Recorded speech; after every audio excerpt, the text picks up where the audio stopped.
Bonjour et bienvenue sur Comics Code pour le 70e épisode d'une semaine en comics. Un épisode dans lequel on va passer en revue quelques nouveautés sorties cette semaine. Alors, bon, c'était une petite semaine avec même pas une dizaine de nouveautés. Le fait que chez Panini on ait eu que du Star Wars, ça fait quand même beaucoup sur le chiffre des sorties de la semaine. Chez Delcourt, on a eu la sortie de Hellboy, l'homme tordu, pour coller, j'imagine, avec la sortie du film qui adapte cette histoire, sauf que je sais même pas si le film en question est sorti, ni où, en salle, sur une plateforme, j'en ai aucune idée. Mais bon, le principal intérêt de l'homme tordu, le comic book, c'est la prestation de Richard Corben au dessin sur la première moitié de l'album. Mais là, en l'occurrence, on va plutôt parler d'une autre œuvre signée Richard Corben. Je l'avais déjà rapidement présentée il y a 2 ou 3 semaines, quand j'avais reçu mon exemplaire. C'est Den 2, Move of Whom, qui est donc désormais disponible en librairie. Alors, c'est pas la même édition que celle-ci. L'édition librairie contient moins de pages. La différence, en fait, elle se fait au niveau des bonus qui figurent au sommaire. Il n'y a pas d'auto-toilette non plus, il n'y a pas de coffret pour ranger le bouquin. Par contre, voilà, pour la partie BD, le sommaire, c'est le même. On va donc continuer de suivre les aventures de Den dans le monde de fantasy de Nulle Part. Enfin, en partie parce que c'est un récit qui va connaître pas mal de ruptures dans sa conduite. Richard Corben change régulièrement de direction, et on a vraiment l'impression qu'il s'agit d'un récit écrit au fil de l'eau, vraiment au fur et à mesure de sa progression, et sans ligne directrice très précise. Alors, on peut peut-être déjà préciser que cette histoire a été publiée initialement entre 1981 et 1983, dans la revue Heavy Metal, la version américaine de Metal Hurlant. Et donc, l'histoire reprend, en fait, pas vraiment là où elle s'était arrêtée. On retrouve Den et sa compagne Kat, et les choses sont pas vraiment au beau fixe entre eux. Kat s'emmerde à nulle part, et elle a envie de rentrer chez elle, et on retrouve un Den en costard-cravate, lui qui a quand même passé l'essentiel de son temps à poil dans le premier tome. Alors, ça va pas durer très longtemps. Dès la page 6, Den se débarrasse de ses vêtements, et les choses sérieuses vont pouvoir reprendre. Il est à nouveau question de la Reine Rouge, la principale ennemie de Den dans le tome précédent. Et la Reine Rouge qui refait parler d'elle et qui menace à nouveau la paix et la stabilité à Nulle Part. Et puis, ces premières pages vont également servir à introduire 2 personnages qu'on va suivre par la suite, qui sont Tarn et Muta. Et comme pour le couple Den et Kat, les relations sont pas au beau fixe entre Tarn et Muta. En fait, il suffit que Muta voit Den se foutre à poil pour que, aussitôt, elle oublie Tarn. Et c'est ce qui va être le moteur principal de toute une partie du récit. C'est la jalousie de Tarn et sa volonté de reconquérir Muta. Et c'est même quasiment le seul fil conducteur qui va se maintenir tout au long du récit. Parce que, à côté de ça, on saute quand même souvent du coq à l'âne et d'une intrigue à l'autre. Alors, dans un premier temps, Den va participer à une mission pour empêcher la Reine Rouge d'acquérir des pierres magiques. Et puis ensuite, Den et Kat vont quitter Nulle Part pour regagner leur monde d'origine. Et puis la Reine Rouge va débarquer, elle est présente pendant quelques pages, et puis on la reverra plus du tout dans la suite du récit. Et puis Tarn va se lancer dans une quête à son tour, et puis Den revient, et puis etc. etc. Et vraiment, le seul élément qu'on retrouve tout au long du récit, le principal fil conducteur, c'est l'histoire de Tarn, et son histoire elle va prendre une tournure absolument terrible dans la dernière partie du récit. Je vais rien révéler évidemment, mais ça va quand même permettre à Richard Corben de signer les planches les plus hallucinantes de cet album. Pourtant avant ça, il y en a quand même quelques-unes qui déjà sont spectaculaires, mais alors le sort final de Tarn, la vache, c'est vraiment du costaud. Et donc, Richard Corben, il signe quand même des planches assez incroyables tout du long, mais vraiment, ce final, c'est quand même un truc graphiquement totalement fou. Alors, bon, globalement, graphiquement, c'est dans l'ensemble assez fou, et puis c'est vraiment un style unique. Mais vraiment, quoi, les planches de Corben, elles ressemblent à aucune autre, ni à l'époque où il les dessinait, et ni aujourd'hui, quand même 40 ans plus tard. Et si vous connaissez pas, c'est vraiment une expérience que je vous conseille de tenter. Alors, comme je le disais, l'édition librairie, elle est moins complète que celle-ci. Il manque notamment tout le cahier de reproduction des planches originales de Corben. Alors, côté rédactionnel, je suis pas sûr qu'il y ait tout non plus. Ça à vérifier, ça. Mais bon, quand même, l'essentiel, il est là. C'est les planches de Corben et, qui plus est, dans la meilleure qualité de reproduction qu'on puisse espérer. Den 2 Mouvovum est donc un gros format 22 par 30 cm. Il fait 136 pages. La traduction, elle est signée Doug Headline et l'album est au prix de 25€. On passe chez Urban Comics avec deux nouveautés. Alors, en ce qui me concerne, j'ai zappé le Batman City of Madness de Christian Ward en Black Label. Je suis pas très client de son style graphique. Et puis, côté scénar, ouais, bof. Donc, de mon côté, les nouveautés urbaines de la semaine, c'était les deux titres estampillés Universal Monsters, à savoir Dracula de James Tynion de Forth et Martin Simmons, et L'étrange créature du lac noir vit toujours de Ram V, Dan Waters et Matthew Roberts. Universal Monsters, c'est donc la dernière franchise en date acquise par le label Skybound de Robert Kirkman, après G.I. Joe et les Transformers. Et il s'agit donc de comics inspirés par les films les plus célèbres des studios Universal.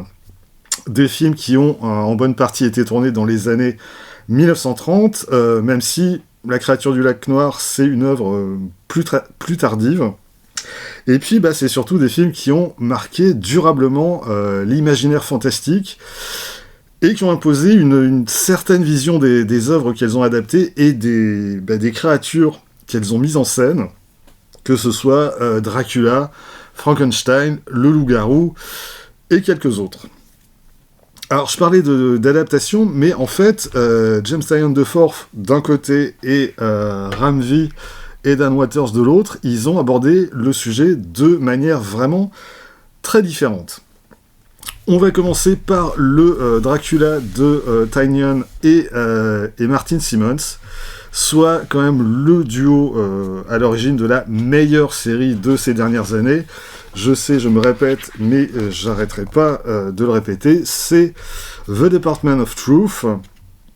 Et du coup, ils se sont offert une petite récréation avec ce Dracula, qui donc revisite le film de 1931, le film par lequel tout a commencé, avec Bela Lugosi dans le rôle titre.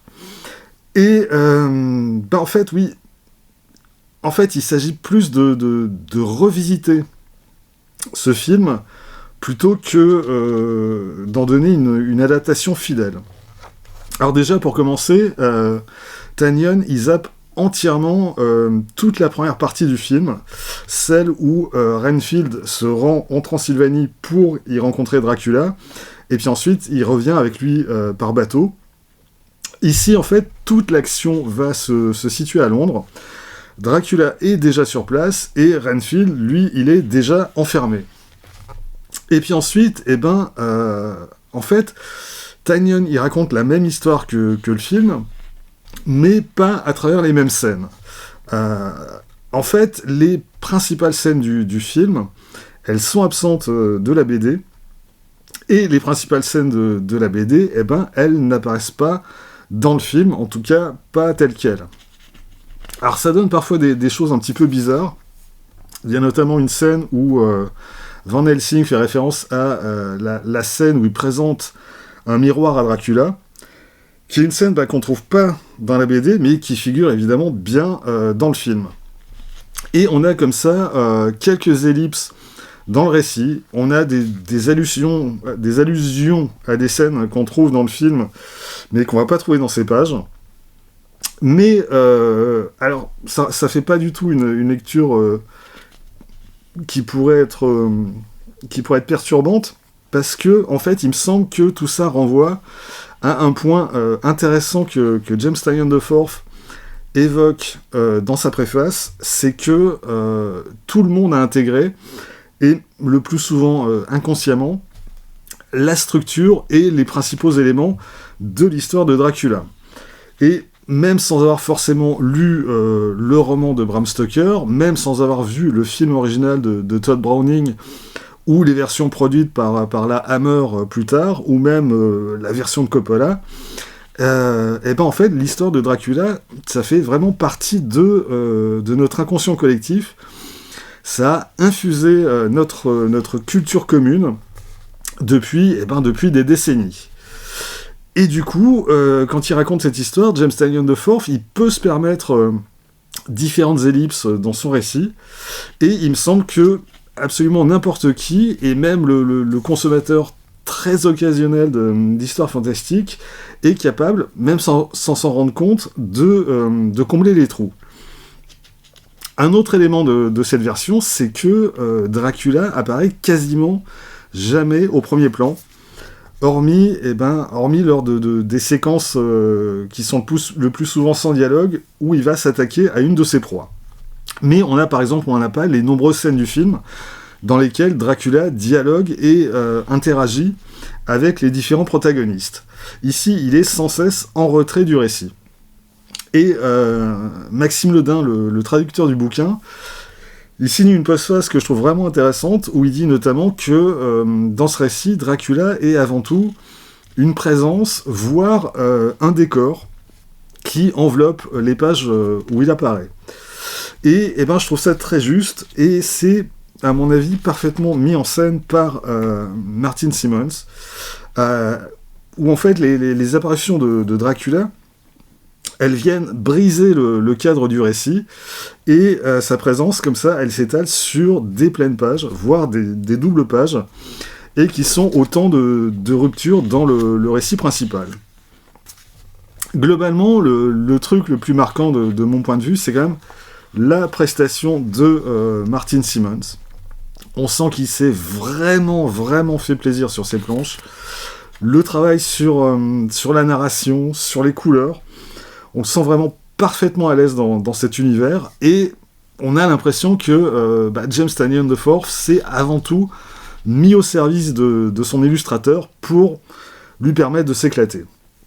Et donc, ça donne un album vraiment intéressant, et ce qui est encore plus intéressant, si vous en avez la possibilité, c'est de visionner ou de revisionner le film de Todd Browning, avant ou après la lecture, et vraiment, je pense pas que vous aurez une impression de redite entre les deux œuvres, parce que la version de Tynion, je la trouve très complémentaire du film de Browning. Je trouve qu'elle lui apporte quelque chose, plutôt que d'être une simple adaptation du film.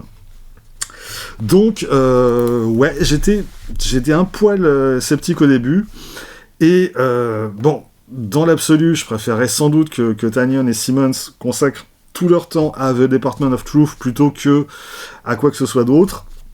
Mais au final, c'est une lecture que je conseille. Et autant pour les connaisseurs de l'œuvre originale que pour les néophytes. En bonus, outre la postface de Maxime Ledin, que j'ai déjà mentionné, on a une paire d'illustrations de Martin Simmons, et puis ensuite on a une galerie de couverture. Alors je regrette juste que celle de Simmons justement ait été réduite à des quarts de page. C'est le seul reproche que je pourrais faire. Dracula est donc sorti dans la collection Urban, grand format 21 par 32 cm, 128 pages pour 20 €. Et on enchaîne avec L'étrange créature du lac noir vit toujours de Ram V, Dan Watters et Matthew Roberts. Alors, ici, les scénaristes ont opté pour une approche très différente de celle de Tynion. Bon, il faut dire aussi que le matériau de base est quand même très différent. Il y a plus de 20 ans d'écart entre les deux films. Le film de Todd Browning est de 1931 et celui de Jack Arnold est de 1954. Et là, on est vraiment à la toute fin de la période des films fantastiques des studios Universal. Petit souvenir perso en passant, c'est un film que j'ai découvert au tout début des années 80. Il avait été diffusé à la télé dans le cadre de la dernière séance d'Eddie Mitchell, qui était une émission qui était entièrement dédiée aux vieux films américains, et il avait été diffusé dans sa version d'origine en 3D. Et je me souviens encore être allé chercher mes lunettes 3D. Il devait y avoir un partenariat avec différents journaux régionaux qui distribuaient les lunettes en question, et j'ai donc récupéré les miennes, et c'est comme ça que j'ai vu le film pour la première fois.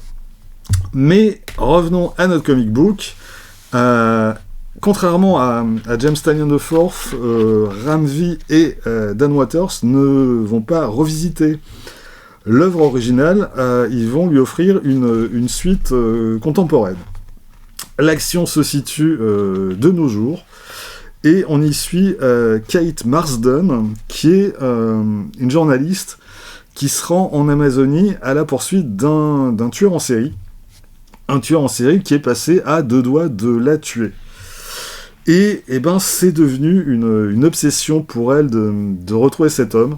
Elle peut plus dormir parce que chaque nuit, elle revit la scène, et elle pense littéralement plus qu'à ça. Et à son enquête et à sa chasse à l'homme, va venir s'ajouter une légende locale, où il est question d'une créature qui n'est pas humaine, et qui s'attaque à ceux qui tentent de pénétrer sur son territoire. Et puis, les scénaristes vont progressivement intégrer d'autres éléments à leur récit, avec en particulier un scientifique qui, lui, a consacré sa vie à retrouver cette créature, et puis on aura aussi droit à des narcotrafiquants. Et Ram V et Dan Watters vont lâcher tout ce petit monde dans la forêt amazonienne, et ils vont compter les points, et puis voir qui survivra à toute cette histoire. Et ça donne un récit qui est plutôt pas mal, avec en thématique principale la figure du monstre, et qui se demande qui, parmi les différents protagonistes, répond le mieux à cette définition. Est-ce que c'est vraiment la créature inconnue qui vit dans la jungle, ou bien est-ce que la monstruosité, elle n'est pas plutôt à chercher du côté des autres protagonistes de ce récit? Alors, c'est pas une thématique qui est particulièrement originale, on est d'accord.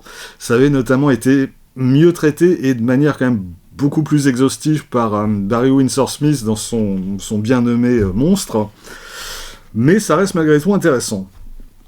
Après, y a quand même un gros moment what the fuck aux 3/4 du récit qu'il va falloir avaler. Y a un des personnages qui change brusquement de manière très spectaculaire, et il y a à peu près rien qui préparait à cette transformation avant, et surtout il n'y a pas grand chose qui justifie ni qui explique cette transformation. Donc ouais, là ça fait quand même un gros morceau à avaler, et ça risque même de vous sortir de l'histoire, tellement ça amené n'importe comment. Un mot pour finir sur la prestation de Matthew Roberts au dessin. Matthew Roberts qui a notamment bossé sur la série Manifest Destiny qui était parue en France chez Delcourt. Son dessin est assez chouette, c'est efficace, c'est dynamique, avec de temps en temps quand même quelques jolies trouvailles. Si je vous retrouve ça, il y a notamment cette planche où Kate est dans l'eau, et en fait, les remous autour d'elle prennent la forme de figures monstrueuses. Côté bonus, comme pour Dracula, on a tout d'abord une postface signée par le traducteur. Cette fois, c'est Arnaud Petit. Et puis ensuite, on a une paire d'illustrations par Matthew Roberts. Et puis, à nouveau, les couvertures originales. L'album fait 120 pages, toujours du format 21 par 32 cm. Et il est, comme le Dracula, au prix de 20€. Voilà, c'est tout pour cette semaine. Alors, rendez-vous très vite pour la suite. D'ici là, vous pouvez vous abonner à cette chaîne, laisser un commentaire, partager cette vidéo sur les réseaux sociaux. Vous pouvez aussi retrouver les lectures de Quack Kent et de Bad Quack sur Instagram, avoir ainsi un aperçu du thème des prochaines vidéos. Vous pouvez aussi retrouver la mare aux comics de Quack Kent, et puis vous pouvez surtout lire des comics. Soyez sages et à bientôt.